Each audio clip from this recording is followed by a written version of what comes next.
Hello all! Today on Lydia's Secret Sewage, I'm making this very basic 19th century style shift. I'm going to try to do it using period instructions, but I'll still use some modern conveniences. This isn't really a tutorial, but I'll take you through my process and share some thoughts as I go.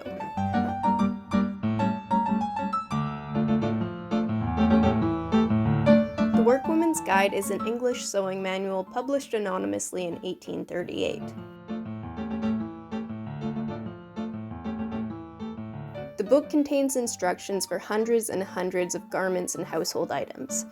I tried to make a shirt from this book a while ago, but it turned out a little wonky.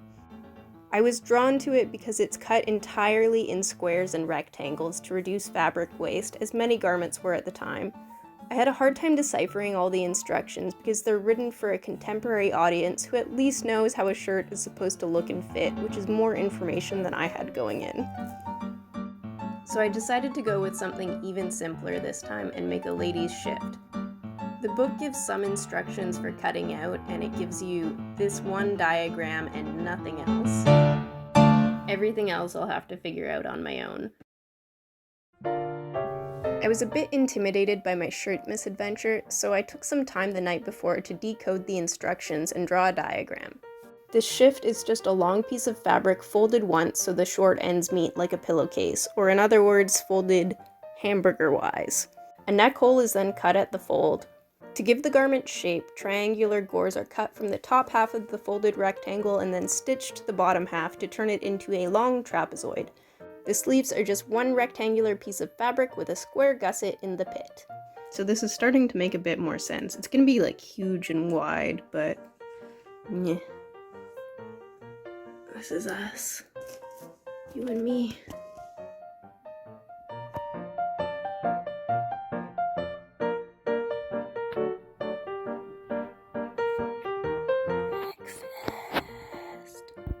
I tore all of the rectangular pieces to ensure they were straight and on the grain line.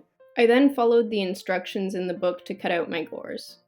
Fold your piece of cloth in two and pin the sides very accurately together, or with long stitches to tack them up the selvages. Next, double the shift in half its length from A to B and put in pins to mark the crease in the middle, CC.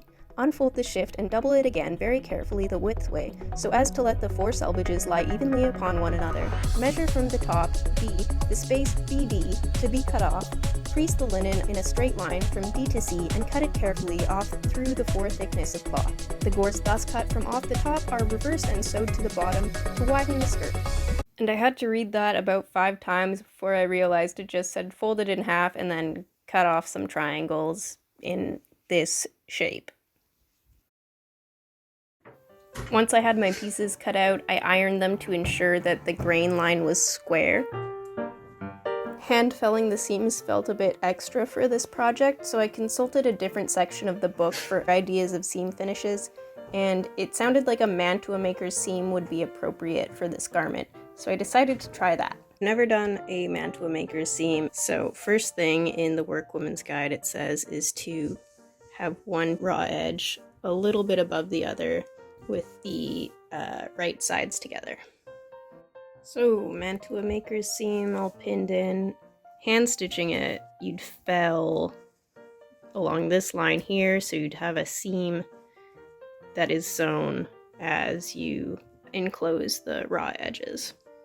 Mine is a bit wibbly wobbly, so I'll have to be really careful to make sure that I am getting as close to this line as possible, but also sewing as straight of a line as possible, because a wonky seam finish is wonky, but a wonky seam is worse.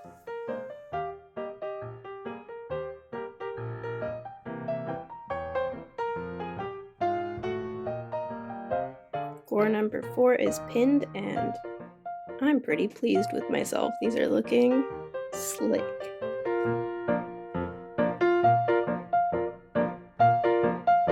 In general, it's a good idea to give yourself a bit of extra material when working with older instructions because the hand-sewn seam allowances they used were much smaller than what we're used to.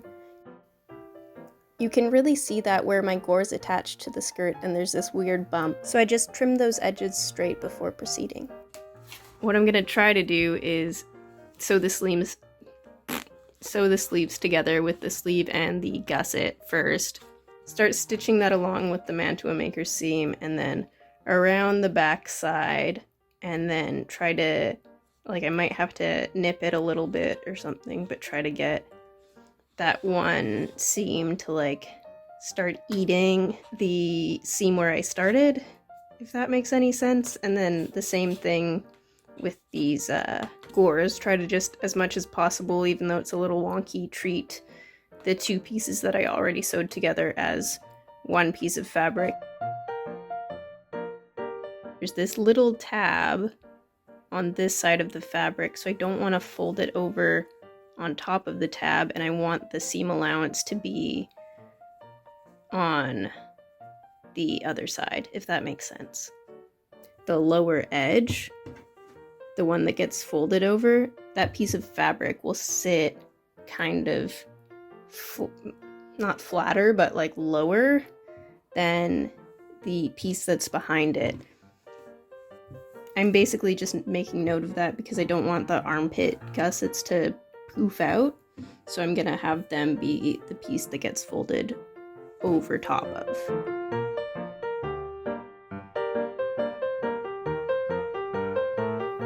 Morgan Donner has an excellent tutorial on sewing in gussets with French seams that I highly recommend. I think she probably made a pact with the devil to obtain that wisdom, and I have no clue whether or not such graceful gussets are possible with a Mantua-maker seam. My brain just can't go inside and out and backwards enough times to figure something like that out, so if yours can, please let me know.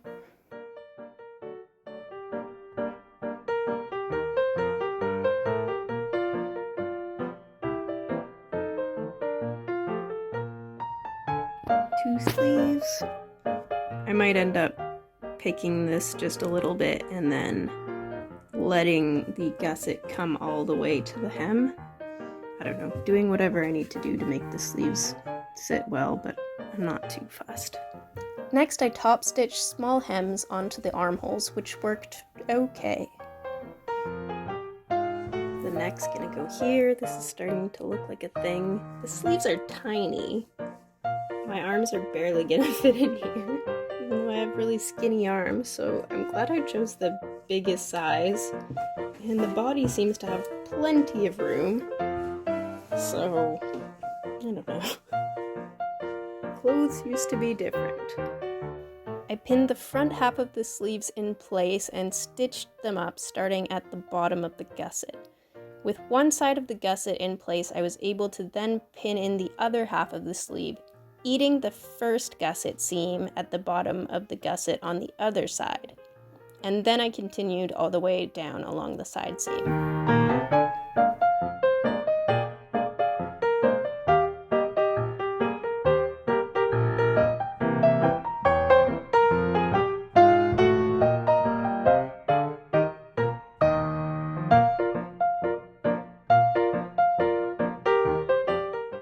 My gussets don't end up perfect, but they are actually pretty tidy on the inside, so I think I'll try this seam again in the future.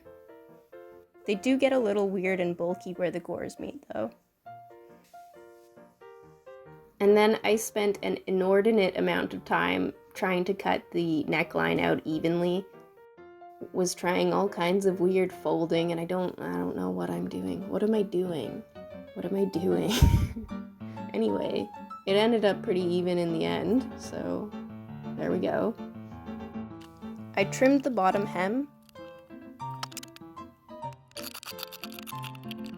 then double folded and top stitched it, along with the neckline.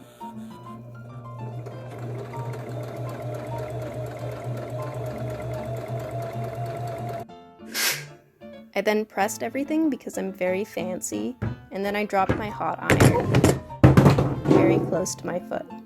And then it was done, and quite large and not very graceful.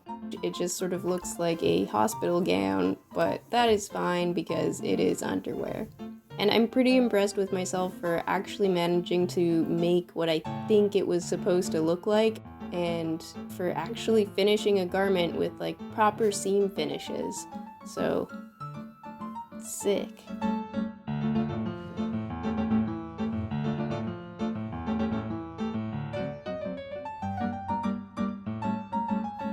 If you enjoyed this video, make sure to give it a like and subscribe for more future textile experiments. Thank you so much for watching, and I'll see you back here real soon.